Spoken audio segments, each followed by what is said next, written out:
은혜 받으실 하나님의 말씀은 구약성경 에스겔 18장 21절에서 24절 말씀입니다. 봉독하겠습니다.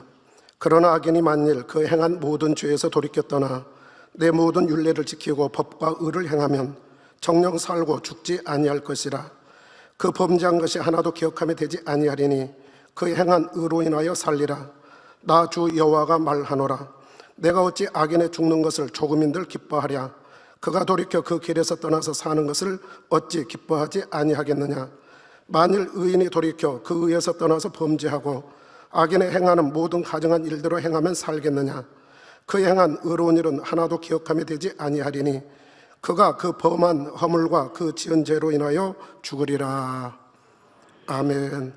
강단호나 소개하겠습니다. 헌화자는 이웃나라 지교회입니다. 우리 교회가 창립 13주년을 맞기까지 늘 지켜주시며 풍성한 축복과 끊임없는 믿음의 성장을 이룰 수 있도록 인도하신 아버지 하나님의 한량없는 사랑과 은혜에 감사드립니다. 우리에게 구속의 은혜를 베풀어 주신 귀한 주님께도 감사드리며 생명의 말씀과 진액을 다한 기도로 마지막 때 세계 선교를 이루고 우리를 아름다운 천국 새 예루살렘에 들어갈 수 있도록 지금도 희생과 사랑으로 공의를 채우고 계시는 당회장님께도 감사드립니다. 당회장 직무대행 이수진 목사님께서 교회를 잘 이끌어 가시고 은사 집회를 통해 목자님의 재창조의 권능을 크게 나타내 주셔서 얼마나 감사한지요. 이에 무한 권능의 단물 20주년을 맞아 강단 헌화 드릴 수 있음에도 기쁨과 감사가 넘칩니다. 아버지 하나님, 주님, 목자님의 사랑과 은혜에 보답하기 위해 2020년 만민은 하나 되고 참마음과 온전한 믿음을 이루어 세계 만민의 선교의 복음과 권능의 역사를 전 세계 만민에게 전하는 지교회가 되겠습니다. 만민의 성도님들 사랑합니다. 네, 창립 축하드리고 항상 지킴받고 보호받으셔서 감사합니다. 전 세계 만민의 성도님들 참 많고요. 또 이웃나라의 만민의 성도님들도 많은데요. 한 분도 이런 신종 코로나 걸리지 않아서 참으로 감사하죠. 아버지 하나님께서 이미 언약의 말씀을 주셨고 그 언약의 말씀을 믿을 때에 지키시고 보호하지 않습니까? 근데 아버지가 언약의 말씀을 주셨는데 내 믿음을 그걸 바라지 않아요. 잊어버려요. 그럼 여러분들 아버지가 다 지켜주신다 어찌하겠습니까? 그러나 주신 말씀을 믿고 따라갈 때 아버지 하나님은 이렇게 지키시고 보호하심이 변함이 없으십니다.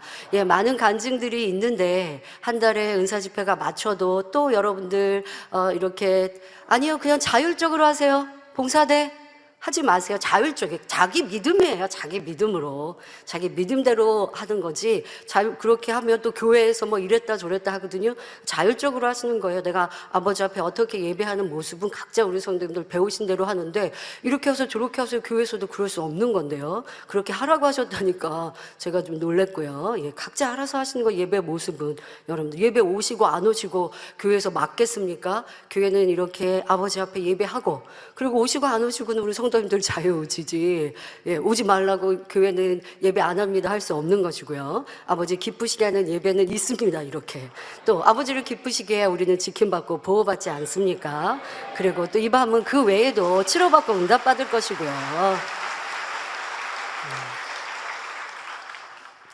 말씀이 길고 또 은사 집회 2부에는 환짝 기도를 하기 때문에 매거진 또 간증은 시간을 좀 줄여서 했습니다만은 또 이렇게 허리 염증이 생기고 뭐 그게 대수롭지 않다라고 생각되십니까? 아까 표현하시죠. 심히 고통스러우셨다고. 그런데 아버지의 권능은 단번에 역사하시고 너무 뜨거워서 화상 입을 것 같다고 걱정하셨는데 아버지 성령의 불은 화상 안 입는데요.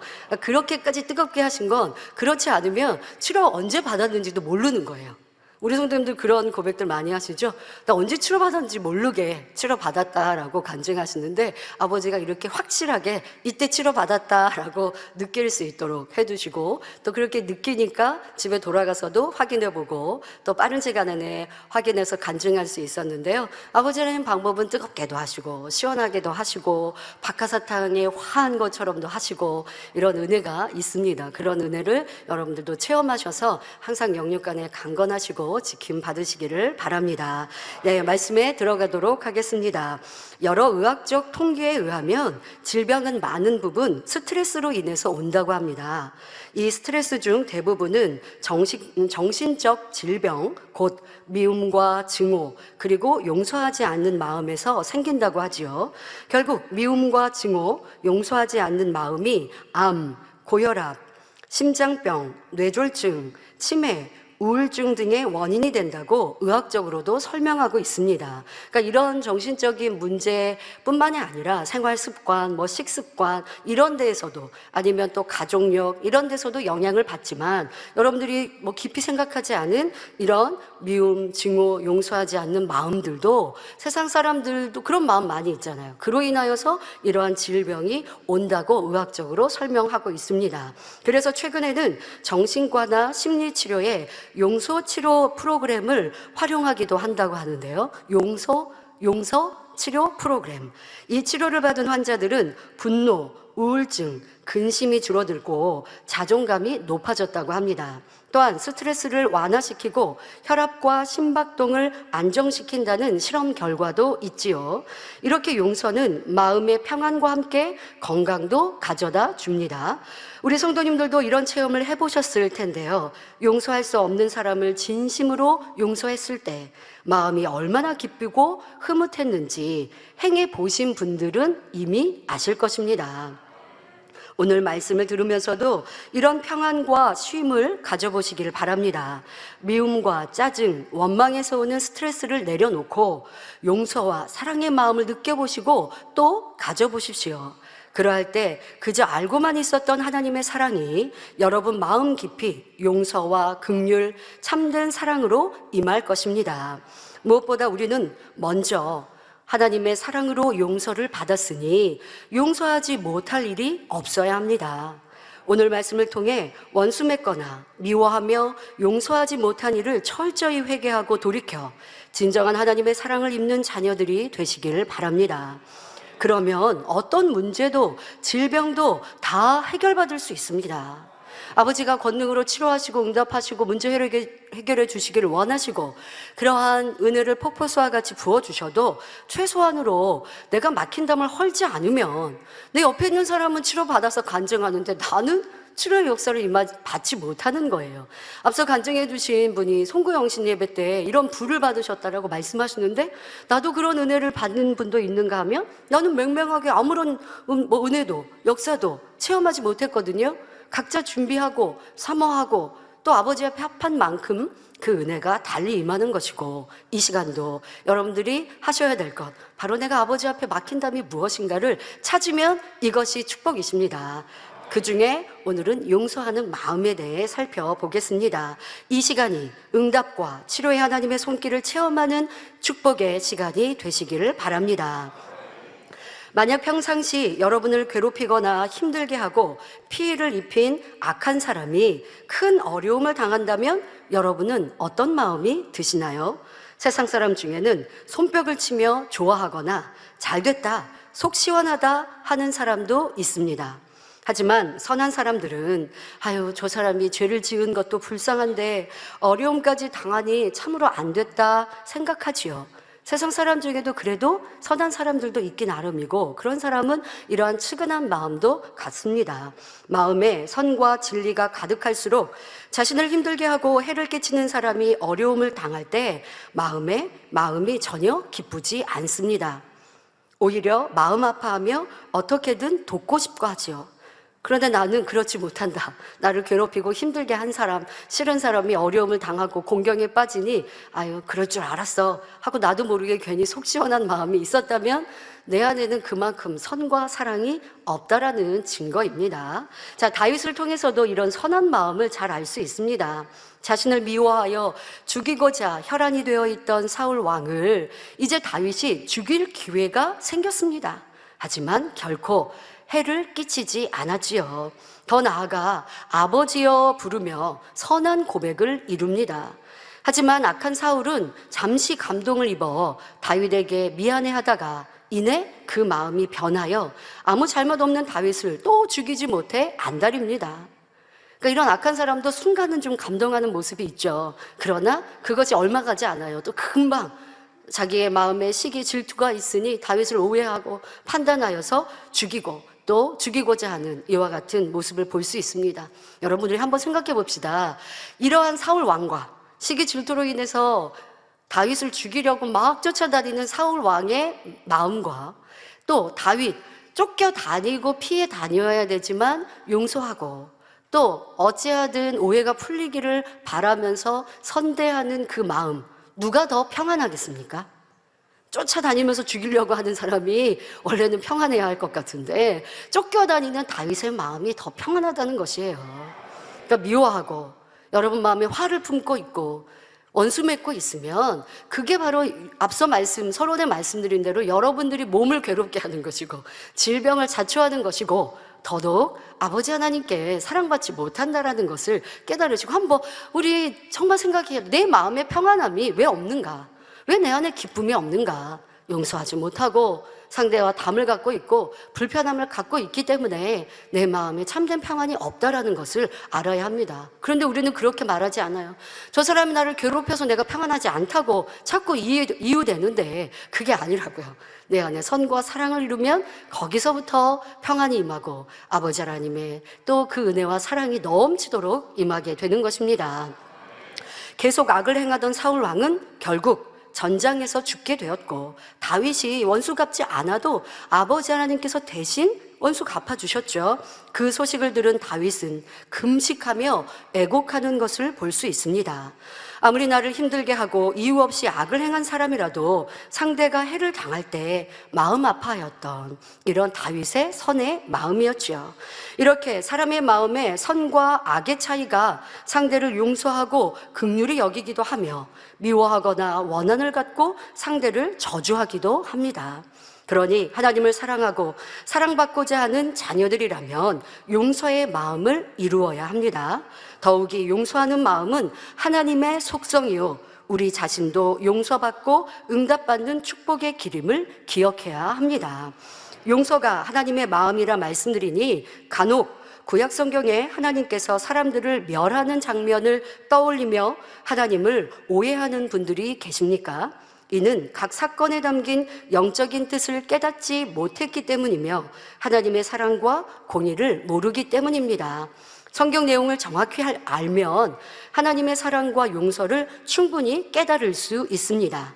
먼저 창세기 18장 19장에 나오는 소돔과 고모라의 심판입니다. 소돔과 고모라는 죄악이 극에 달한 도시였습니다. 그런데도 하나님께서는 바로 멸하시지 않고 그들을 살릴 수 있는 작은 근거라도 찾고자 하셨지요. 이에 직접 천사를 보내어 소돔과 고모라 사람들의 죄악이 심히 중한지 그렇지 않은지를 살펴보도록 하셨습니다. 그리고 아브라함에게 이 일을 미리 말씀해 주십니다. 그러자 하나님의 마음을 지극히 닮았던 아브라함은 그 소돔과 고모라 성 중에 의인 50이 있으면 용서해 주실 수 있을지 조심스럽게 여쭈었습니다. 저는요 기도합니다. 아버지 하나님 이렇게 아브라함 선지자님의 마음 되길 원합니다. 그러니까 이 아브라함 선지자님의 마음은 아버지의 마음, 용서의 마음, 선과 사랑의 마음을 너무 잘 아셔서 이렇게 구하실 수 있어요. 담대히도 구하시지만 너무 조심스럽게도 구하시고 전혀 하나님께 무례히 행하는 모습 없이 조심스럽게 아버지 하나님의 긍휼을 구하시는데 그리 할 수 있는 건 아버지의 선과 사랑의 마음을 지극히 잘 아시기 때문이죠. 그리고 이러한 아브라함의 고백으로 인해 아버지 하나님이 얼마나 끝까지 용서하시는지도 기록될 수 있고요. 그러니까 이 두 분의 관계가 너무 아름답지 않습니까?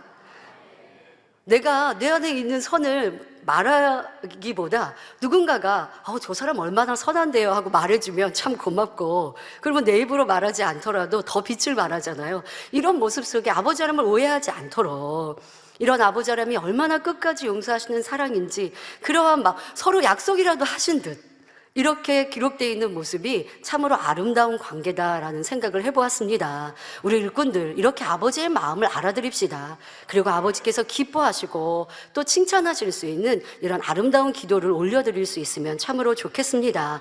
그래서 아버지 하나님의 그런 용서의 마음, 또 아버지께서 이 땅을 왜 이렇게 심판하실 수밖에 없는지를 정확하게 성경에 기록하고 계시고 또 이해할 수 있도록 아브라함 선지자님은 하나님께 그 땅에 50인의 의인이 있으면 용서해 주세요라고 구합니다. 그러자 하나님께서 내가 만일 소돔 성 중에서 의인 50을 찾으면 그들을 위하여 온 지경을 용서하리라.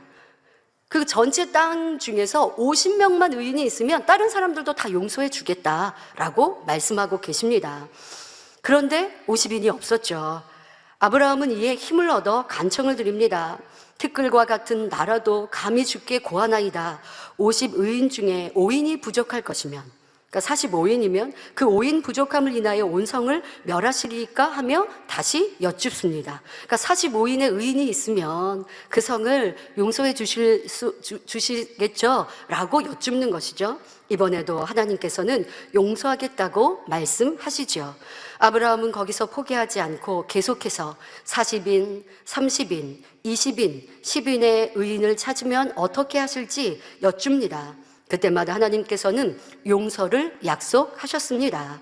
이미 그 땅엔 롯을 제외하고는 의인이 없음을 잘 알고 계심에도 아브라함의 청을 물리치신 것이 아니라 끝까지 들으시며 어찌하든 기회를 주길 바라셨지요. 그러니까 아버지 하나님의 용서의 마음도 이 아브라함 선지자와 하나님과의 대화 속에서 알 수 있고, 또 의인 아브라함의 간청, 야, 이렇게 의인이면 참 좋구나. 아버지가 정하신 것도 의인의 강구는 역사하는 힘이 있고 아버지의 그 마음을 움직이실 수 있구나라는 것도 알 수 있죠.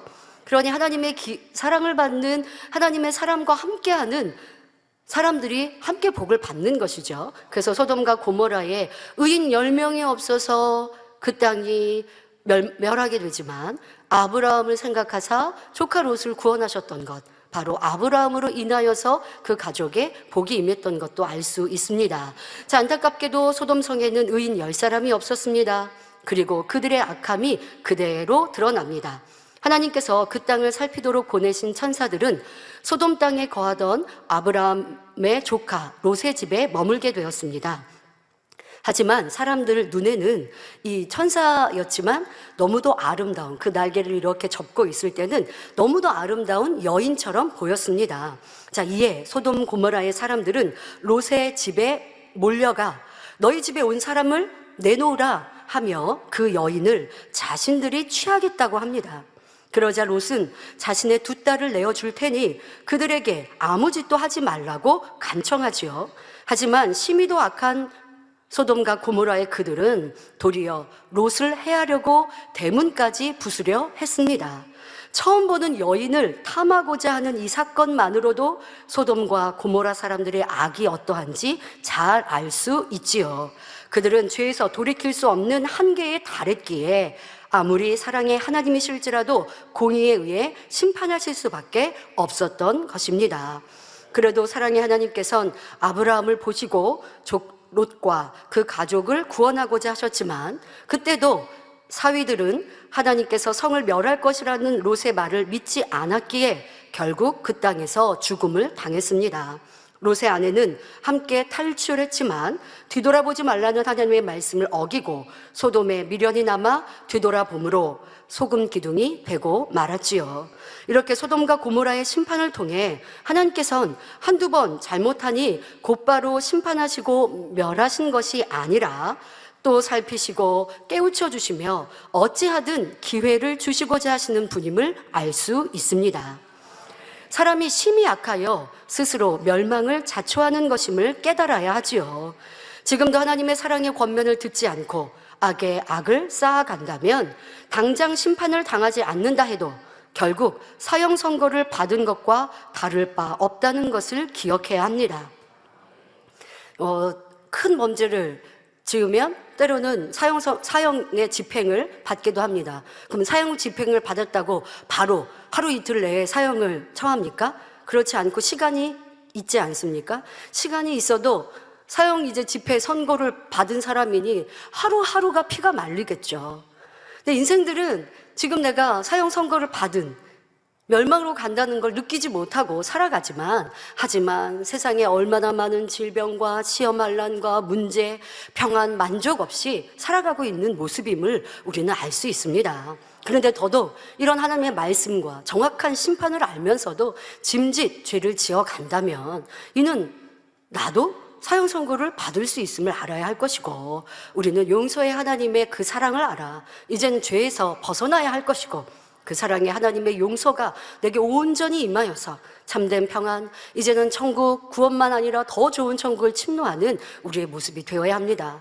나 잘못했는데, 죄 지었는데 어떠한 징계가 오지 않는데, 그러고서는 계속 죄 짓다가 그러다가 사형 선고 받으면 절대 안 되는 것이죠. 그러니 여러분들이 죄를 돌이킬 수 있도록 기회 주실 때, 은혜 주실 때 그 기회를 놓치지 마시기를 바랍니다. 자, 그래서 소돔과 고모라의 심판은 하나님이 사랑이 없으셔서가 아니라 크신 사랑으로, 오래 참으심으로, 얼마나 깊은 사랑으로 용서하시고자 하셨는지 여러분들 오해 없이 그 사랑을 잘 이해하시기를 바랍니다. 다음으로 출애굽한 이스라엘 백성들이 가나안 땅으로 들어가는 과정에서 하나님께서 그 땅에 살고 있던 아모리 족속을 진멸하게 하신 것도 마찬가지입니다. 하나님께서는 아브라함 당시에도 가나안 땅에 살고 있던 아모리 족속의 죄악에 대해 알고 계셨습니다. 또 그들이 이후로 더욱 악해질 것도 아셨지만 400년간 참고 기다리시며 그들에게 기회를 주셨습니다. 창세기 15장 13절부터 16절에 보니 하나님께서 이제 아브라함에게 말씀하십니다. 내 자손이 이방에서 객이 되어, 이때는 이제 애굽 땅에서 종살이 할 때를 말씀하시는 거죠. 내 자손이 이방에서 객이 되어 그들을 섬기겠고, 그들은 400년 동안 내 자손을 괴롭게 하리니 그 섬기는 나라를 내가 징치할지며 그 후에 내 자손이 큰 재물을 이끌고 나오리라. 너는 장수하다가 평안히 조상에게로 돌아가 장사될 것이요 내 자손은 4대 만에 이 땅으로 돌아오리니 이는 아모리 족속의 죄악이 아직 관영치 아니함이니라 말씀하십니다. 즉 아브라함 당시에는 아모리 족속의 죄악이 아직 관영하지 않았기에 그 땅을 허락하지 않으시겠다는 것이죠. 그리고 오래 참으시며 기회를 주셨지만 아모리 족속은 돌이키지 않았고 악을 더 쌓아감으로 결국 죄악이 가득 찼을 때 그 땅을 이스라엘 백성에게 주셨던 것입니다. 더 이상 죄에서 돌이킬 가능성이 없을 그때에 하나님께서 이스라엘 백성을 통해 그들을 진멸케 하신 것입니다. 그러나 그 가운데서도 여리고성에 살았던 라합과 그 친족은 구원해 주셨습니다. 라합은 하나님께서 이스라엘 백성에게 베푸신 놀라운 일들에 대해 듣고 하나님을 믿고 경외함으로 이스라엘의 정탐꾼을 숨겨주는 선을 베풀었기 때문이지요. 이렇게 하나님께서는 오래 참고 용서하실 뿐만 아니라 이방인 중에서도 의로운 사람을 찾으시고 그들을 멸하지 않으심은 물론 복 주시는 사랑의 하나님이십니다. 많은 이방인들이 그렇게 오해할 수도 있죠. 그러면 교회 가는 사람들은 하나님이 지켜주시고 세상 사람은 하나님이 지켜주시지 않느냐? 이거는 이제 하나님을 잘 몰라서이죠. 우리가 하나님을 믿고 주님의 십자가를 믿어야 하나님의 그 사랑 안에 지킴받고 보호받을 수 있는 거지, 하나님을 부르지 않으면 하나님은 보호해 주실 수 없는 것이고요. 그러나 이방인들이 돌이켜서 하나님을 믿고 지난날에 내 죄악을 회개하면 하나님은 죄 용서하시되 기억지도 않으시는 사랑의 하나님이시지, 어느 누구를 편가르시고 또 어느 누구를 차별하시는 하나님은 결코 아니시라는 것입니다. 또 아모리 족속을 진멸하실 수밖에 없었던 이유는 그들을 남겨두면 이스라엘 자손들마저 우상을 섬기고 각종 사수를 행하며 음란하고 패역하고 부도덕한 악행에 물들 수 있기 때문입니다. 그 땅에 이제 이스라엘 백성들이 아모리 족속이 살았던 가나안 땅에 들어가 살 것인데 그들과 함께 그냥 공존해서 살다가 죄악에 물들어 버린단 말이에요. 이들의 또 죄악이, 우상 숭배가 굉장히 심하였고 그것을 이스라엘 백성들이 쉽게 받아들일 수 있기 때문에 또 그렇게 진멸하라 하실 수밖에 없었고요. 우리가 사는 이 세상에서도 사람들에게 심히 악을 행하며 사기치고 괴롭히는 이런 사람들, 이런 좀 악한 사람들 있습니다. 근데 그런 사람들을 그저 용서만 하고 어떤 제재도 가하지 않는다면 이 사회가 얼마나 혼란스럽겠습니까? 죄를 지어도 잘못인지 모르고 그저 자기의 유익에 따라 속이고 때리고 빼앗는 이러한 세상이 될 것입니다. 이런 것처럼 하나님께서도 인간경작에서도 내세에서도 공의를 세워 운영하실 수밖에 없다는 것입니다. 그런 공의의 하나님을 절대 오해해서는 안 되죠. 이런 하나님의 섬세하신 사랑과 긍휼하심을 깨닫고 무서운 하나님, 심판의 하나님으로 오해해서는 안 될 것입니다. 우리의 아버지 하나님은 용서의 하나님, 사랑의 하나님이십니다. 그래서 여러분들이 이따가 2부에 회개기도, 회개 시간을 드릴 때에 혹간 이렇게 오해하신 분들 계시다면 하나님께 빨리 회개하세요. 하나님은 사랑이신데 제가 하나님을 판단했습니다. 하나님을 오해했습니다. 아버지 하나님의 사랑을, 또 하나님을 제가 두려워했습니다. 그런데 그건 제가 죄 가운데 살고 있기 때문에 하나님을 두려웠던 것인데 죄에서 돌이키지 않고 그저 하나님에 대해 오해했던 것 용서해 주세요. 이렇게 여러분도 기도하시면 좋겠고요. 이제는 아버지 하나님은 사랑의 하나님, 용서의 하나님으로 여러분 마음에 따뜻이 모셔 드리시기를 바랍니다. 본문 에스겔 18장 21절부터 22절에 악인이 만일 그 행한 모든 죄에서 돌이켜 떠나 내 모든 율례를 지키고 법과 의를 행하면 정령 살고 죽지 아니할 것이라. 그 범죄한 것이 하나도 기억함이 되지 아니하리니 하신 대로 악인이 돌이키면 용서하심은 물론 그 죄를 기억지도 않으시는 사랑의 아버지 하나님이십니다. 얼마나 좋으세요, 여러분. 이런 하나님 얼마나 따뜻하시고 좋으신데 왜 하나님을 멀리 두고 하나님을 오해하고, 그래서 또 여러분들이 잘못하면 하나님, 내가 어떠한 하나님이 나를 징계하실까 이렇게 두려워하고, 빨리 회개하고 돌이키면 되잖아요. 혹여 징계가 임했어요? 그러면 죄에 대한 보응이 왔으니 감사하고, 아버지 이 징계를 제가 기쁨과 감사로 받을 테니 제 죄를 다 도말하여 주시고 이제는 그런 죄 짓지 않도록 마음 안에 결단하고 다짐할 수 있는 기회가 되게 해주세요. 이렇게 아버지의 사랑으로 받으시면 아버지는 그렇게 기도하는 성도들 너무 기뻐하신단 말이에요. 그러니 회개하고 돌이켜서 이제 빛 가운데 살 수 있도록 더 힘주시고, 나 회개하고 돌이켰고 이제는 진리 가운데 사는데 내가 이제 돌이킨 거 얼마 안 됐는데도 아버지가 막 복 주시고 사랑을 주시는 걸 체험할 수 있을 거예요. 이러한 사랑의 하나님을 여러분들이 잘 알아들으시고 그렇게 감사의 기도를 올리시기를 바랍니다. 이제 사랑의 하나님의 용서와 그 주시는 복을 받은 경우를, 하나님의 용서와 또 그 복을 요나 선지자 시대에 살펴보도록 하겠습니다. 당시 니누에는 이스라엘을 괴롭히던 적국 아수르의 수도였습니다. 이 니누에도 심히 부패하여 그들의 악행이 하나님 앞에 상달될 정도였지요. 하지만 하나님께서는 그들을 곧바로 멸하지 않고 회개의 기회를 주기 위해 요나 선지자를 보내 경고하고자 하셨습니다. 그런데 요나 선지자는 의외의 태도를 보입니다.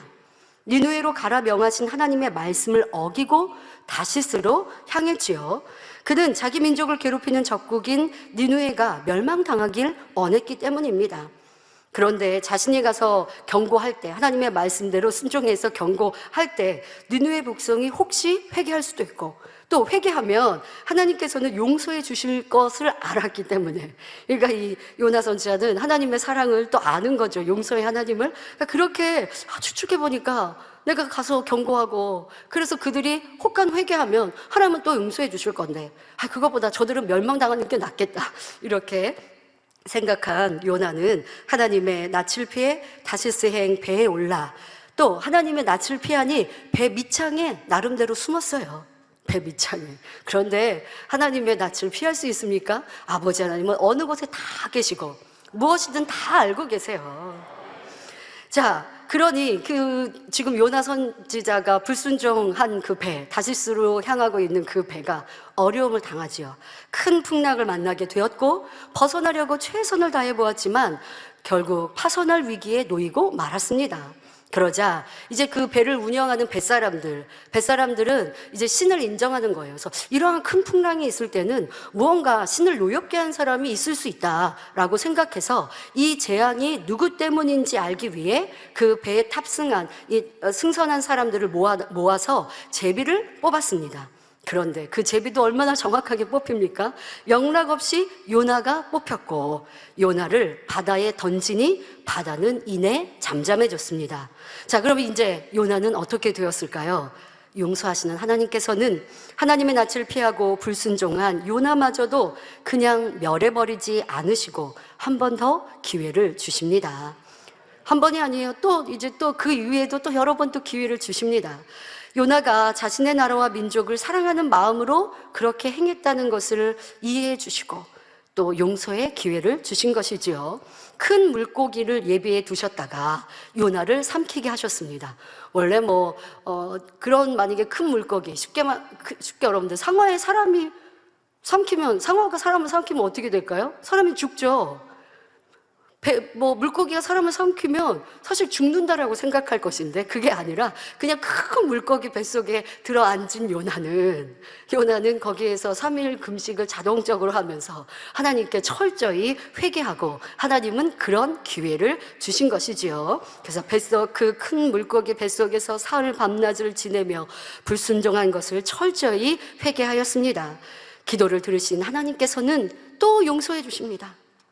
그래서 그 큰 물고기가 요나를 육지에다가 토해내도록 하셨습니다. 이게 큰 물고기가 이거 뭐가 배가 영 불편해. 뭐가 걸렸나? 소화가 이렇게 잘 돼야 되는데 뭐가 영 불편해요. 그러니까 토해냈는데 그것을 육지에 토해내게. 아버지 하나님은 이런 분이세요. 그러니까 우리는 두려워할 게 없는 거예요. 아버지가 역사하시고자 하면 되는 거예요. 큰 물고기에 사람이 들어갔으면 큰 물고기가 삼켰으면 죽는 거지. 근데 3일 밤낮을 철저히 회개하고 자동 금식하면서 회개했더니 아버지는 또 그 기회를 주셨고 그 기회를 잘 붙들은 거죠. 근데 문제는 기회를 주시는데 안 붙들어요. 철저히 회개하면 되는데 인생들이 안 그래요. 하나님을 믿는 아들, 딸들이 사랑의 하나님인 줄 알고 철저히 회개하고 돌이키면 돼요, 여러분. 그럼 아버지 용서해 주세요. 근데 왜 숨기고 감추고 회개하지 않고 돌이키지 않습니까? 그러면 아버지가 아무리 용서하시는 큰 사랑이셔도 내게 임할 수가 없어요. 그 복을 내가 받을 수 없어요. 근데 요나는 철저히 회개하였고 아버지께서 그 큰 물고기의 속을 영 불편케 하시니 큰 물고기는 육지에 요나를 토해냅니다. 그렇게 토해내었던 이 요나는 다시 살아나서 이제는 당연히 순종해야 하겠죠. 그래서 니느웨로 가서 이제는 외칩니다. 40일이 지나면 니느웨가 무너지리라 하고 그 하나님의 뜻에 따라 외쳤습니다. 니느웨는 규모가 큰 성읍이라 그 전체를 돌려면 3일이 걸리지만 지금 요나는 하루만 외쳤는데도 놀라운 일이 생겼습니다. 온 백성이 하나님을 믿고 지금 이 경고에 하나님의 경고의 말씀 이렇게 외치는 요나의 말을 그 백성들이 믿고 그리고 금식을 선포하고 하나님 앞에 회개하는 것입니다. 그 소문이 왕에게까지 들리자 왕도 마찬가지로 회개하며 조서를 내려 선포합니다. 그러니까 아버지 하나님께서는 이러할 백성들인 걸 또 아신 거예요. 그러니 요나를 보내어 기회를 주신 것이죠. 요나서 3장 7절부터 9절에 사람이나 짐승이나, 그러니까 왕이 이런 조서를 내렸습니다. 사람이나 짐승이나 소떼나 양떼나 아무것도 입에 대지 말지니 곧 먹지도 말 것이요 물도 마시지 말 것이며 사람이든지 짐승이든지 다 굵은 배를 입을 것이요. 그러니까 앞서는 금식하라 라고 하는 명령이고요. 이제 굵은 배를 입고 회개하라는 거죠. 힘써 여호와께 부르짖을 것이며 각기 악한 길과 손으로 행한 강포에서 떠날 것이라. 그러니까 그냥 회개 기도만 하라는 게 아니에요. 행함으로도 돌이켜라. 어떻게 이렇게 정확하게 회개에 대해서 이방의 왕이었는데도 정확하게 지금 말하고 있습니다. 그러면서 말합니다. 하나님이 혹시 뜻을 돌이키시고 그 진노를 그치사 우리로 멸망치 않게 하시리라. 그렇지 않을 줄을 누가 알겠느냐라고 선포합니다. 그러면서 그러니까 입술로만 회개하라는 것이 아니라 행함으로 온전히 돌이키는 철저한 회개를 하라고 이렇게 명하고 그그 백성들이 왕으로부터 시작하여 짐승에 이르기까지 그렇게 행한 것을 볼 수 있습니다. 그런데 여기서 보면 니느웨는 이방인들이죠. 그리고 그 왕은 아직 하나님을 정확히 섬겼던 이가 아닙니다. 그래서 지금 백성들에게 표현할 때에 하나님이 혹시 뜻을 돌이키실 수 있다라고 혹시라는 단어를 사용했습니다. 하지만 하나님을 믿는 우리 성도님들은 혹시라는 단어 쓰시면 안 돼요. 혹시 하나님이 나를 용서해 주시면, 혹시 하나님이 나 응답해 주시면 이러시면 안 돼요. 하나님은 확실히 용서하신 하나님, 절대적으로 응답하시고 치료하신 하나님, 이러한 믿음으로 나와야 치료받고 응답받습니다. 그런데 이 제단은 이러한 온전한 믿음이 아니어도 아버지가 지극히 사랑하시고 크고 놀라운 권능으로 보장하여 주셔서 때로는 반신반의해도 아직 믿음이 없어도 말씀대로 온전히 행하지 못하여도 너무나 많은 큰 긍휼과 은혜로 권능으로 치료해 주시고 응답해 주셨습니다. 당회장님께서 그렇게 기도하셨거든요. 아버지 하나님, 온전한 믿음을 갖지 못한 자라 할지라도, 때로는 반신반의 의심하며 나온 사람이라 할지라도 나온 것만으로도 믿음을 보시고, 나온 것만으로도 조금의 믿음으로 긍휼히 보아주시고, 그리고 치료해 주시고 응답해 주세요. 그렇게 기도를 이미 하셨고 그렇게 공의를 채우셨어요. 그러게 우리가 이러한 혜택을 받아 누리고 있습니다. 그런데 원래는요, 철저히 악행에서 돌이켜야 되고요, 철저히 이렇게 금식하고 회개하며 죄의 담이 헐려야 치료의 역사도 응답의 역사도 그 복을 받는 것이거든요. 그런데 우리에게 주신 은혜는 얼마나 큰지도 알아야 하겠고요. 여러분들이 하나님을 혹시 하나님이 응답해 주시면 혹시 치료하는 여호와 하나님 아닙니다. 하나님은 분명히 치료하시고 응답하시고 용서하시는 사랑의 하나님이시라 고백하시길 바랍니다.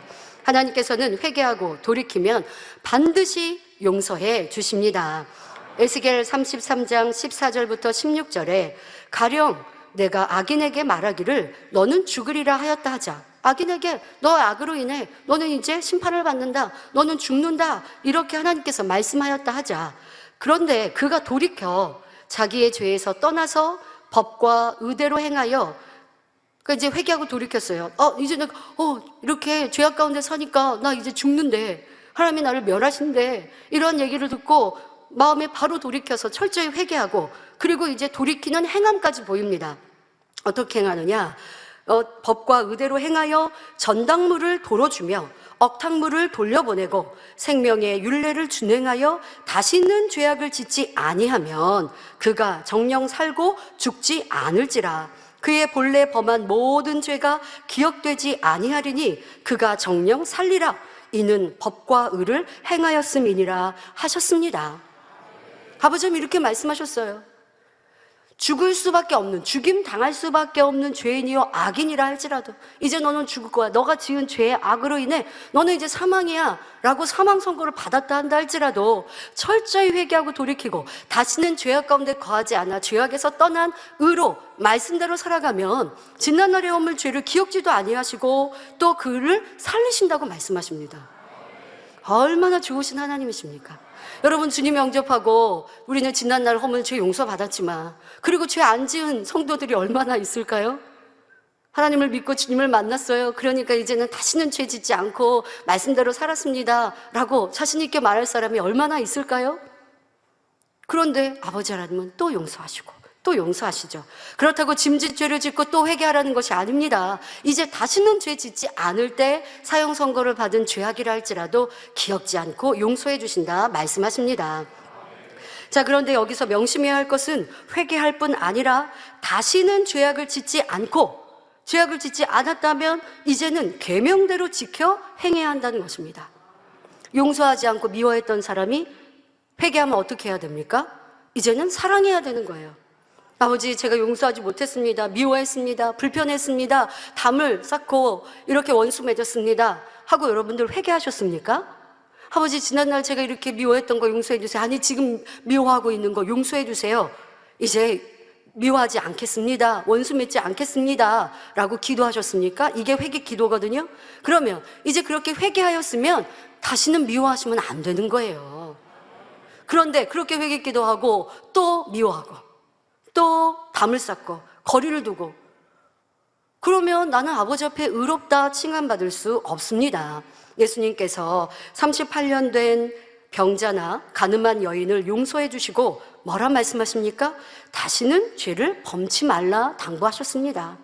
또한 베드로후서 2장 20절에 만일 저희가 우리 주 되신 구주 예수 그리스도를 알므로 세상의 더러움을 피한 후에 다시 그 중에 얽매이고 지면 그 나중 형편이 처음보다 더 심하리니 말씀하고 계십니다. 그래서 이 제단에 와서 부흥성회나 이런 특별한 하나님의 은혜 때 이제 지난날의 허물 죄 회개하고 돌이키고 막 눈물을 흘렸더니 아버지 하나님은 이 자리에서 바로 치료해 주시고 응답해 주셨어요. 그래서 간증했어요. 저 이런 고질병이 있었고요. 과학으로 의학으로 안 되는 병이었는데 이 재단에 나와 늘 이렇게 치료받고 응답받았습니다. 감사합니다 하고 영광 돌렸어요. 그런데 또 이내 얼마 안 돼서 또 아프대요. 그런 분들 오늘 말씀대로 내가 회개하였는데 다시는 죄를 범치 않고 있는지, 아니면 회개한 거 또 다시 죄를 짓고 있는지, 그랬던 내 모습이 있다면 이제 여러분들이 회개만 하지 마시고 돌이켜 행하는, 아버지가 원하시는 악에서 의로 옮겨지는 여러분들이 되어야 합니다. 이어서 22절에 죄를 짓고 회개한다고 해놓고 돌아서서 또 죄를 짓고 다시 회개하고 또 돌아서서 죄 짓고 그리고 또 주일날 나와서 회개하고, 나 같은 죄인 살리신 성도는 하나님 앞에 긍휼과 은혜로 죄사함 받고 주님의 십자가의 보혈로 이제 죄인이 아니라 의인 되었다라고 성경은 말씀하시는데, 주일날만 되면 와가지고 나 같은 죄인 살리신 하고 기도해요. 주일날만 되면 와가지고 하나님 또 제가 죄 지었습니다. 저 구원해 주세요. 주님의 십자가 보혈로 죄 사해 주세요. 그러니까 웬만한 우리가 삶을 살면서도 육신의 생각도 있고 육신의 일들도 있어서 다니엘처럼 나올 때는 회개의 기도를 합니다. 그거는 우리 안에 뭔가 부족함이 있을까? 내가 내 생각 속에 하나님 앞에 담이 된 게 있을까? 이렇게 돌아보는 건 항상 하고, 또 더 진리로 의롭게 되기 위해서 기도하는 회개는 하겠습니다만은, 여러분들이 너무나 큰 악을 매주 짓고 행하고 그리고 주일날 와서는 또 회개하고, 그러니까 구원의 확신이 없는 성도일 수밖에 없는 것이고요. 이제는 죄에서 돌이키라고 말씀하십니다. 그렇게 회개하고 죄짓고 회개하고 죄짓고 이러한 사람들에 대해 말씀하십니다. 개가 그 토하였던 것에 돌아가고 돼지가 씻었다가 더러운 구덩이에 도로 누웠다 비유들어 설명하시며, 이런 사람은 용서받지 못함을 말씀하시죠. 여러분, 돼지를, 요즘에는 돼지도요 애완동물처럼 집에서 키우기도 하더라고요. 그런 돼지들을 보면 좀 깨끗하게 그렇게 생활을 하나 보죠. 근데 보통 돼지는 어떠합니까? 깨끗하게 씻겨놔도 또 가서 뒹굴고 흙더미 아니면 또 분비물에 몸을 비비는 거거든요. 이게 돼지의 속성이죠. 이에 대해서 예수님께서 비유하여 우리의 모습도 이와 같으면 안 된다라고 경계하여 말씀하십니다. 회개하고 다시는 죄를 짓지 않으면 용서받습니다. 그리고 전에 범한 모든 죄도 기억지 않으십니다. 니느웨 백성들 역시 철저히 회개하니 하나님께서 뜻을 돌이키시고 그들에게 내리리라 말씀하신 재앙을 내리지 않고 용서해 주셨습니다. 그런데 요나는 이를 기뻐한 것이 아니라, 아버지는 역시 사랑이십니다. 아버지는 이렇게 용서의 하나님이십니다. 제가 그럴 줄 알고요 지난번 불순종했는데 역시 아버지는 사랑이십니다. 이렇게 감동해야죠. 그런데 하나님의 선을 보고 감동하지 못하는 우리 안에 악이 있지 않았는가? 여러분들 신앙생활에서도 이 요나와 같은 모습이 있지 않는가? 아버지가 용서하시고 아버지가 은혜 주시고 하는데, 아버지 왜 저 사람은 용서해 주세요? 라고 나는 생각했다면 요나의 모습과 무엇이 다른가 생각해 보십시오. 자, 요나는 하나님의 용서, 니느웨 백성을 용서하실 때 기뻐한 것이 아니라 오히려 화를 내고 불평까지 합니다. 요나서 4장 3절에 여호와여 원컨대 이제 내 생명을 취하소서, 사는 것보다 죽는 것이 내게 나음이니이다 하며 지금 니느웨 백성을 살려주신 하나님께 속상해하고 있어요. 왜 내 생명을 취하소서라고 왜 하고 있다고요? 니느웨 백성을 용서해 주셨다고 지금 이러고 있어요. 참 이해 안 되는데 우리가 이런 모습이 있다니까요. 요나 선지자가 심히 어떤 이상한 모습이 아니라 구원받은 우리의 인생들의 모습, 내 모습이 아닌가 우리는 살펴보아야 해요. 나도 용서받아 놓고 나는 성도에 대해, 내 이웃에 대해, 형제 자매에 대해 어찌하고 있는가 생각해 보아야죠. 자, 요나는 이렇게 고백을 하고는 혹시나 내가 이렇게 하나님께 기도했으니까 하나님께서 또 그 백성들에게 재앙을 내리실까? 그랬으면 좋겠다 하는 마음으로 성에서 나가서 이제 성이 잘 내려다 보이는 곳에 초막을 하나 짓고 그늘에 앉아 이제 성읍이 어떻게 되나 바라보고 있습니다. 요나가 그리하고 있어요. 하나님께서는 그런 요나에게 깨우침을 주기 위해 방 넝쿨을 자라게 하심으로 시원한 그늘을 만들어 주셨습니다. 그러니 요나는 또 몹시 기뻐합니다. 니누에가 있는 중동 지방은 태양이 매우 강렬한 반면 습도가 적어 그늘 아래 있으면 더위를 피할 수 있죠. 우리나라 여름은 뭐 이렇게 그늘에 있어도 이렇게 좀 습도가 높아서 눅눅하죠. 그래서 더위를 피할 수 없는데 이렇게 습도가 적은 곳은 아무리 더운 날씨여도 그늘 아래 있으면 시원함을 느끼고 더위를 피할 수 있습니다. 그러니 하나님께서 요나가 있는 곳, 지금 성이 멸망당하기를 바라면서 보고 있는 그 상황에서 박넝쿨을 자라게 하셔서 그늘로 지금 그늘막을 만들어 주셨다는 거예요. 자, 그런데 다음날 새벽 하나님께서 벌레를 보내서 이 박넝쿨을 갉아먹게 하셨습니다. 그러더니 그늘을 가렸던 박넝쿨이 이내 시들어 버렸습니다. 아침이 되어 햇볕이 강하게 내리쬐는 데다가 뜨거운 동풍까지 부니 너무 더워 요나는 이제 정신이 몽롱하여 또 차라리 죽는 것이 낫겠다고 말합니다. 여러분, 우리 인생들이 이렇다니까요. 조속으로 변해요. 아주 기분과 감정이. 여러분, 정말 이런 데서 우리는요 깨우쳐야 돼요. 여러분 삶에 조금 어려움이 있으면 하나님을 원망하고 하나님까지 들먹이지는 않았다 한다 할지라도 내 삶의 기쁨, 감사, 충성이 식어지고 이런 모습들 회개해야 돼요. 그러니 응답받지 못하는 거예요. 요나의 이 모습이 우리의 모습은 아니었는가. 뭔가 축복받은 일, 행복한 일, 간증이 있으면 막 기뻐하고 즐거워하고 충성하다가 내 생각과 내 유익에 맞지 않고 조금 내게 불리익이 있으면 요나처럼 이렇게 또 화를 내거나 또 충만함을 잃거나 내가 죽는 것이 낫겠사오니 이렇게 말하고 있으면, 혹여 우리 성도님들, 그런 성도님들 계세요. 당의점을 너무 사랑해서 당의점 당하신 일이 너무 속상하고 힘들고 괴로웠어요. 그러니 살 소망이 없었다 고백하시는 분들, 당의점을 사랑하시는 건 고맙지만 그런 마음 가지시면 안 돼요. 그런 마음도 이제 여러분도 회개하셨죠? 아버지께서 계획하신 일, 뜻하신 일, 아버지께서 또 때가 되면 모든 것을 놀라운 응답, 축복으로 함께 할 것을 믿고 기도하는 성도들이 되면 아버지가 더 사랑스럽지. 아버지 하나님, 우리 당의자님 못 보니까 너무 힘들어요, 괴로워요, 저는 살 소망이 없어요. 그러고 내가 충만함을 잃고 열심히 식어진다고 해보세요. 그럼 아버지가 뭐라고 하실까요? 아유, 너 목자 참 사랑하니까 사랑스럽다 하실까요? 너 믿음은 어디 가니? 왜 믿음은 다 잃어버렸니? 하실 수밖에 없는 거죠. 그랬던 모습들도 회개하고 돌이키면 아버지가 또 여러 가지로 사랑의 증거들을 보여주시니까요. 그거 아버지가 그렇다고 여러분들이 그런 마음 가졌다고 노하시지는 않지만 혹여 이런 모습이 있었다면 이게 온전한 사랑 아니고요, 온전한 믿음 아니거든요. 이러한 것들도 돌아보시고 이 요나의 모습처럼 여러분 삶 속에 불평하고 원망하고 조그만 좋은 일이 있으면 또 기뻐하고 즐거워하고 그러다가 조금 어려워지면 또 불평하고 원망하고 이랬던 내 모습은 요나와 같지 않은지 살펴보시기를 바랍니다.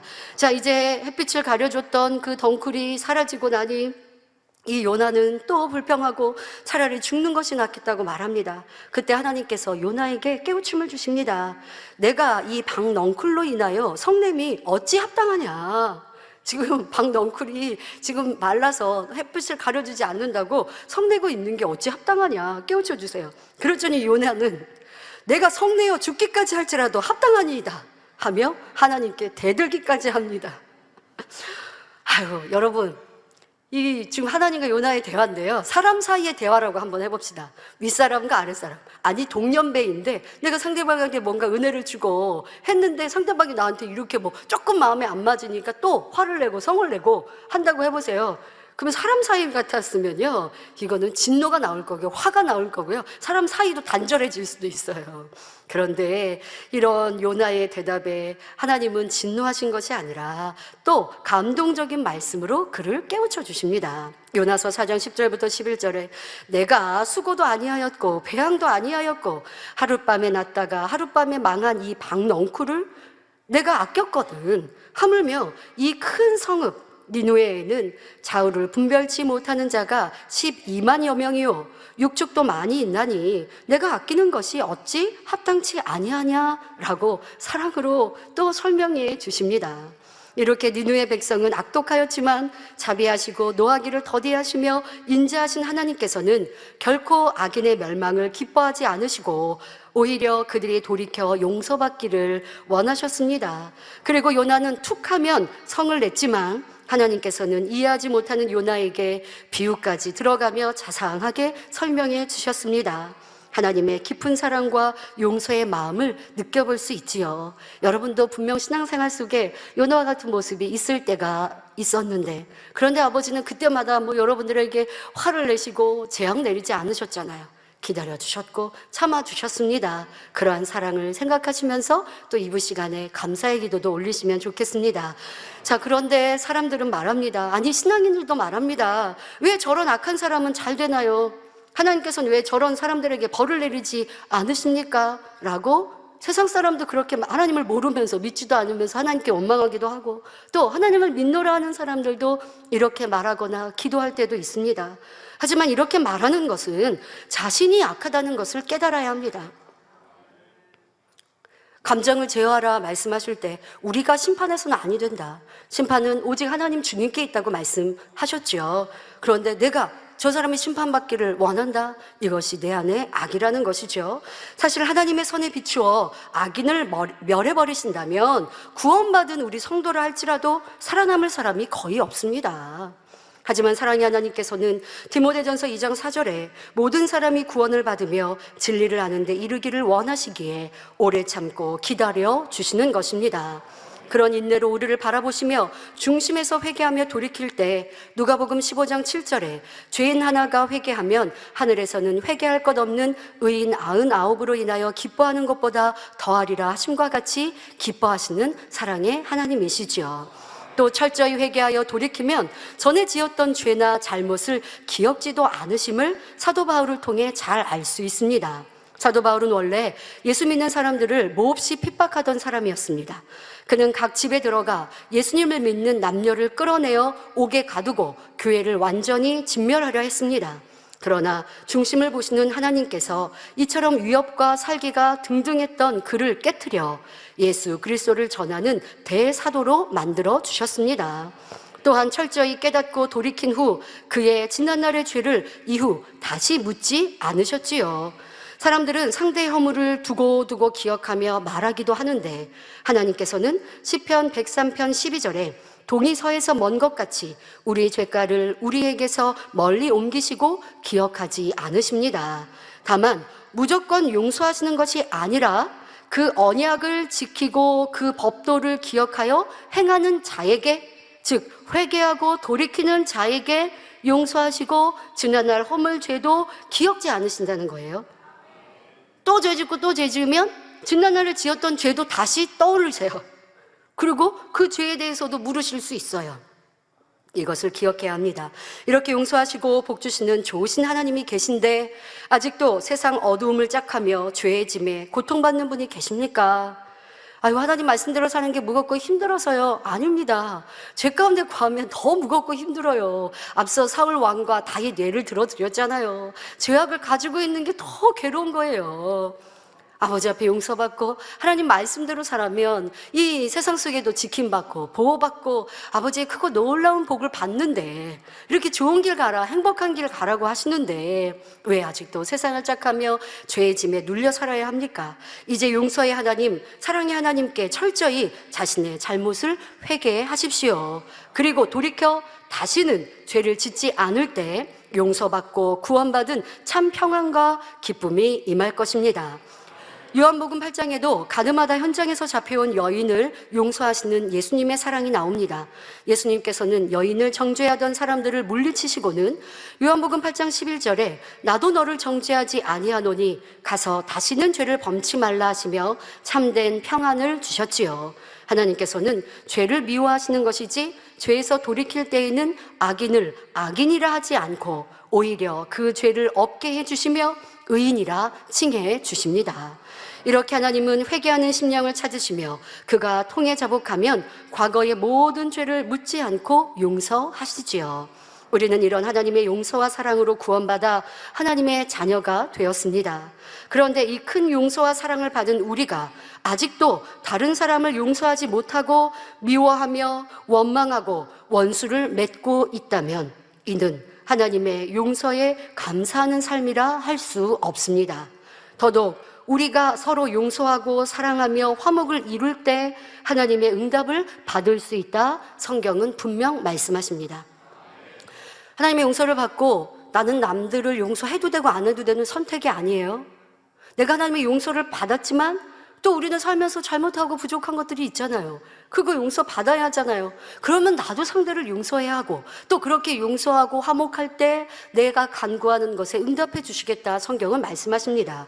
마태복음 5장 23절부터 24절에 그러므로 예물을 제단에 드리다가 거기서 내 형제에게 원망 들을 만한 일이 있는 줄 생각나거든 예물을 제단 앞에 두고 먼저 가서 형제와 화목하고 그 후에 와서 예물을 드리라 하십니다. 즉 하나님께 드리기로 한 예물은 반드시 드리되 형제를 미워하는 마음, 용서하지 못한 마음을 돌이켜 화목을 이루고 예물을 드려야 하나님께서 기뻐 받으시고 축복하신다는 것입니다. 꼭 기억해야 할 것은 나는 남을 용서하지 못하면서 나 자신의 죄와 허물을 어떻게 용서받을 수 있는가 하는 것도 꼭 우리는 생각해 보아야 합니다. 예수님께서 가르쳐 주신 주기도문에도 우리가 우리에게 죄 지은 자를 사하여 준 것 같이 우리 죄를 사하여 주옵시고, 우리 죄를 사하여 주세요 할 때 단서가 있어요. 단서가 뭐예요? 내가 상대방의 죄를 용서해 주었으니 아버지 하나님 저도 용서해 주세요. 근데 이 기도는 누가 가르쳐 주셨어요? 예수님이 이렇게 기도하라고 가르치신 거예요. 이게 진리에 맞는 기도이기 때문에 그렇게 기도하는 것만이 아니라 그렇게 아버지는 역사하신다는 거예요. 아버지 나 용서해 주세요. 그런데 난 저 사람은 용서할 수 없어요? 그러면 아버지도 너가 용서 안 했으니까 나도 너 용서할 수 없어 이러신다니까요. 이게 성경의 말씀, 하나님의 말씀이고 진리예요. 그런데 용서하지 못하고 있으면 어찌 내 질병이 치료받고 내 연약함이 해결받겠습니까? 어찌 하나님께 기도하는 말을 응답받겠습니까? 물질 어려움, 가정의 불화, 모든 거 어찌 해결받겠습니까? 내가 먼저 용서할 때 아버지도 나를 용서하시고 그래서 원수까지도 화목해 하실 수 있습니다. 형제의 죄를 용서하지 못하고 미워하고 감정을 품고 화를 낸다면 하나님께서도 나의 죄를 용서해 주지 않는다는 사실입니다. 이를 마태복음 18장의 두 채무자를 통해 알려주고 계십니다. 어떤 사람이 주인에게 1만 달란트 빚을 졌습니다. 이 액수는 평생을 벌어도 도저히 갚을 수 없는 큰 돈입니다. 그런데 주인이 불쌍히 여겨 그 빚을 탕감해 주었지요. 탕감받은 후 그는 나가면서 너무 감사하고 이제 행복하고 모든 짐을 다 내려놓고 이제 내 삶에 어떠한 계획이든 막 할 수 있지 않겠습니까? 자, 그렇게 행복하게 길을 가다가 자기에게 100데나리온 빚진 동간을 만났습니다. 자, 그럼 100데나리온은 얼마만큼의 가치입니까? 한 데나리온은 노동자의 하루의 품삯으로 100데나리온이라 하더라도, 그럼 한 3개월 월급이요? 이 100데나리온이라 하더라도 앞서 자기가 탕감받은 1만 달란트에는 비교할 수 없는 아주 작은 액수예요. 그러니까 여러분 그냥 조금 이해하기 쉽게, 만약에 내가 100억의 빚을 졌어요.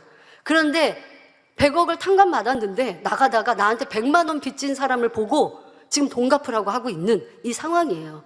그러니까 1만 달란트가 100억이 아니에요. 그보다 더 어마어마한 가치입니다. 근데 지금 쉽게 그냥 우리가 좀 이해하기 쉽게, 내가 100억을 순간 탕감받았는데 그렇게 기쁘고 즐겁게 이제 행복하게 내 삶도 이제 마음껏 꿈꾸면서 살 수 있는 이런 희망도 생겼는데, 길을 가다가 나한테 100만 원 빚진 사람 만났는데 그 사람의 막 멱살을 잡고서는 당장 빚 갚으라고, 그렇지 않으면 내가 너 옥에다가 가둘 거라고, 참 이렇게 하고 있습니다. 1만 달란트 탕감받은 사람은 자신이 입은 은혜도 잊어버린 채 100데나리온, 자기가 탕감받은 것은 비할 수 없는 아주 조그만 액수의 그 빚진, 나에게 빚진 사람의 멱살을 잡고 빚을 갚으라고 윽박지르고 있습니다. 그 동간이 엎드려 꼭 갚을 테니 조금만 참아달라고 간청했지만 용서하지 않고 옥에 가두고 말았습니다. 자, 이 일을 알게 된 주인은 다시 그를 불러, 지금 1만 달란트 탕감해 주었던 주인이 그를 불러 뭐라고 그래요? 이 악한 종아, 내가 빌기에 내가 내 빚을 전부 탕감하여 주었거늘 내가 너를 불쌍히 여김과 같이 너도 내 동간을 불쌍히 여김이 마땅치 아니하냐 하며 노하며 그 빚을 다 갚도록 탕감해 주겠다고 말했는데요, 이제 그거 무효야. 너 다 빚 갚아야 돼 이제, 이러고 옥졸에게 넘겼습니다. 여러분, 이 비유를 통해 우리는 우리 자신을 돌아보아야 합니다. 하나님께서는 나를 구원하시기 위해 독생자 예수님을 십자가에 죽기까지 큰 사랑을 베푸시고 모든 죄를 용서해 주셨습니다. 말로 할 수 없는 큰 용서를 받은 우리가 용서하지 못할 상대의 죄와 잘못이 무엇이 있겠는지요. 그러니 우리는 하나님과 주님으로부터 받은 은혜와 사랑을 늘 기억하여 모든 사람을 사랑하고 용서하며 화목할 때 하나님께서 주시는 평안과 행복, 응답을 받을 수 있는 것입니다. 최근에도 교회를 떠났다가 돌아온 이런 일꾼이 있다고 당의자님께 보고를 드렸더니 당의자님께서 기뻐하시면서 즐거워하셨다는 이러한 얘기를 듣게 되었습니다. 우리 성도님들이 그런 당의자님의 선과 사랑을 알아서 또 그렇게 행해 주셔서 너무 감사하고요. 아버지의 이런 사랑, 당의자면 어찌하실까? 우리는 답이 나오잖아요. 여러분들, 근데 꼭 기억해야 해요. 내가 용서받으려면 나도 용서해야 한다. 나는 용서할 수 없어요 라고 하면 나도 용서받을 무언가가 있을 수 있다. 그런데 아까 1만 달란트 용서해준 그 주인이 뭐라고 그래요? 용서해줬는데 다시 갚으라고 그래요. 우리도 용서받았는데 너가 용서 못했잖아. 그러면 너 지난날의 허물죄 다시 아버지가 들추신다면 어떻게 할 건데요? 우리는 이런 성경의 말씀을 정확하게 믿고 우리 안에 용서의 마음을 온전히 이루시기를 바랍니다. 결론을 말씀드립니다. 사랑하는 성도님들, 말씀을 통해 하나님의 사랑과 용서하는 마음을 느껴보셨을 것입니다. 하나님께서는 죄는 미워하되 사람은 사랑하십니다.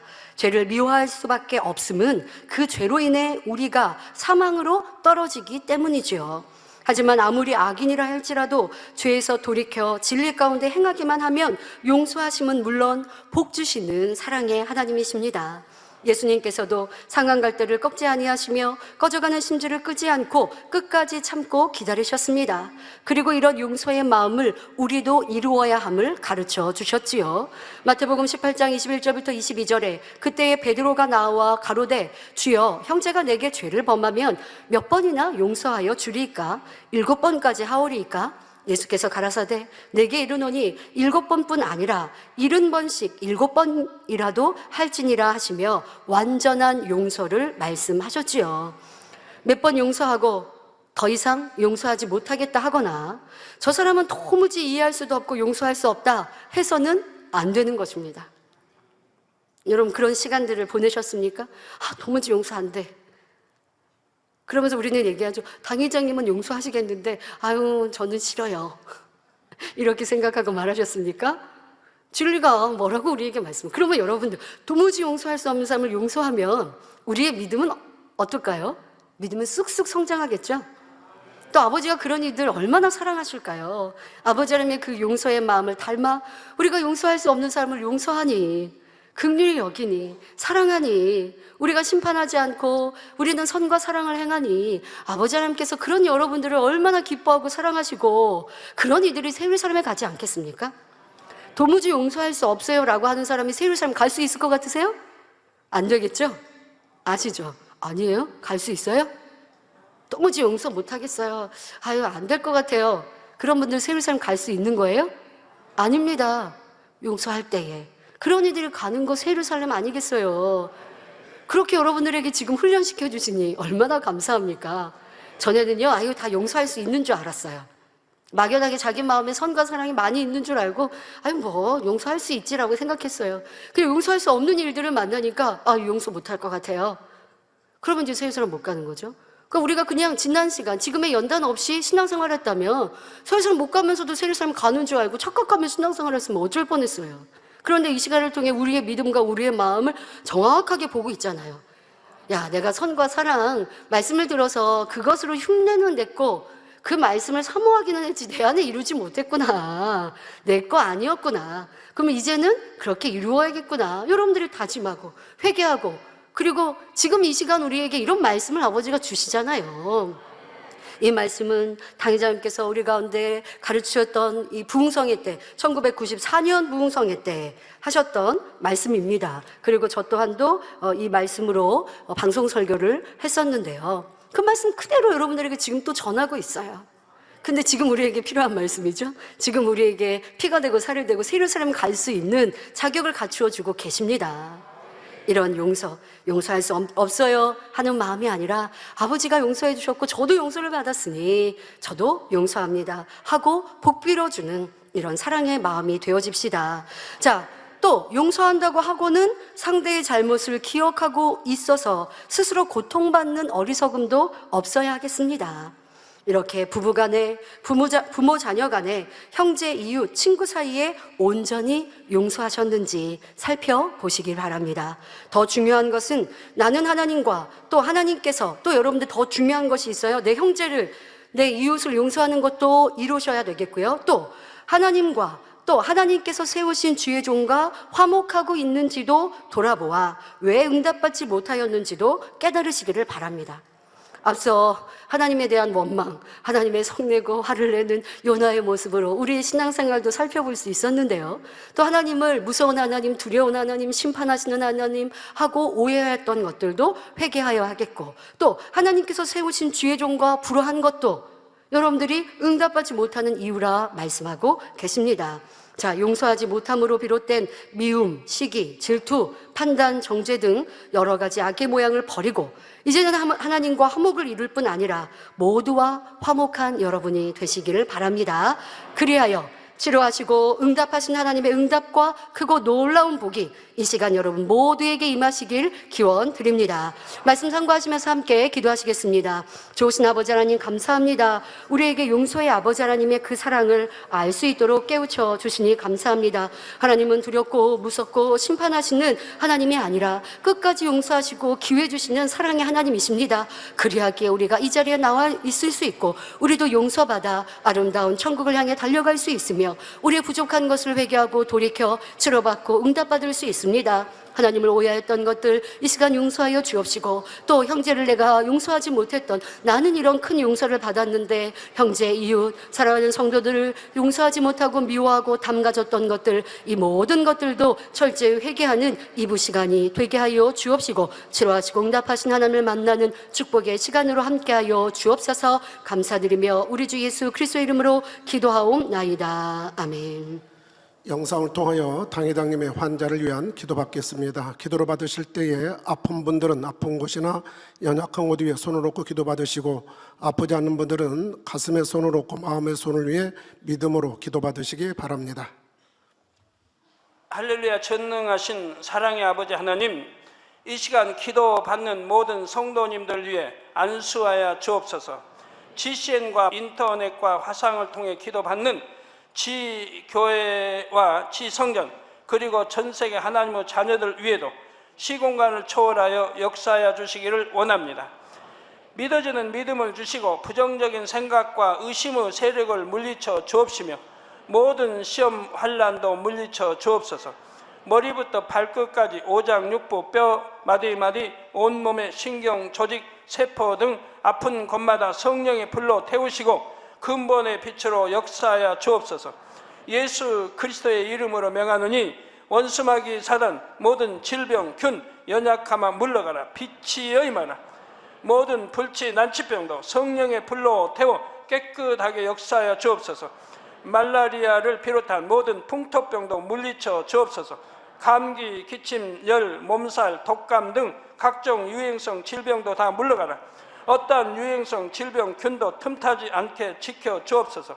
위암, 폐암, 간암, 유방암, 자궁암, 대장암, 피부암 등 각종 암과 에이즈, 백혈병, 뇌졸중, 고혈압, 저혈압, 심장병, 폐병, 위장병, 당뇨, 부인병, 피부병, 갑상선 질환과 모든 염증도 깨끗게 하여 주옵소서. 소아마비, 중풍, 관절염, 디스크도 온전케 하여 주옵소서. 요통, 두통, 신경통을 비롯한 모든 통증은 사라질지어다. 간질, 자폐증, 우울증, 조울증, 노이로제 등 모든 정신질환도 물러가라. 모든 마비된 것도 풀어지고 일어나 걷고 뛸지어다. 눈도 잘 보이게 하옵시고 귀도 잘 들리게 하여 주옵소서. 소경은 눈을 뜨고 기머거리는 들으며 벙어리는 말할지어다. 각종 사고, 후유증도 깨끗게 하시고 부러진 뼈도 붙여 주옵소서. 화상 입은 것도 온전케 하옵소서. 화기야 물러가라. 열도 물러가라.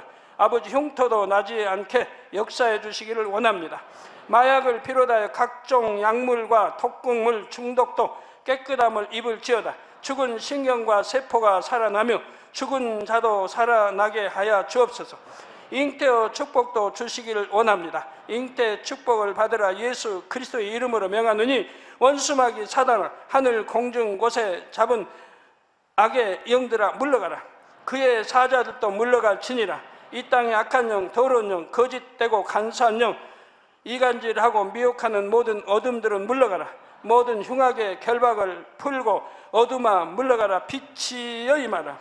아버지 하나님, 부르짖어 기도할 수 있는 능력을 주시고 죄를 버리고 성결될 수 있는 능력을 주옵소서. 영혼이 잘됨같이 범사에 잘되게 하시고 가정의 복음화도 이루어 주시기를 원합니다. 한 주간도 모든 사고와 재앙으로부터 지켜주시고 불통이 없는 형통한 삶을 살 수 있도록 축복해 주옵소서. 성령의 불담으로 천군 천사와 주님의 불꽃 같은 눈동자로 모든 하나님의 자녀들과 가정, 일터, 사업터를 지켜주시기를 원합니다. 학생들에게 지와 명철을 더하시고 공부도 할 수 있는 뜨거운 마음과 열정도 더하여 주옵소서. 마음과 생각을 세상에 빼앗기지 않도록 지키시고 하나님을 뜨겁게 사랑하는 학생들로 축복하여 주옵소서. 하나님의 자녀들이 먹으나 마시나 입으나 무엇을 하든지 하나님 앞에 영광 돌리는 삶이 되게 축복하여 주시기를 원합니다. 나는 하나님을 만났노라, 체험했노라, 응답 받았노라, 축복 받았노라, 간증하는 입술이 되게 역사하여 주옵소서. 아버지 하나님 감사합니다. 홀로 영광 받으옵소서. 우리 주 예수 그리스도의 이름으로 기도하옵나이다. 아멘. 涙の中おらる主、愛の主、それは命与える救い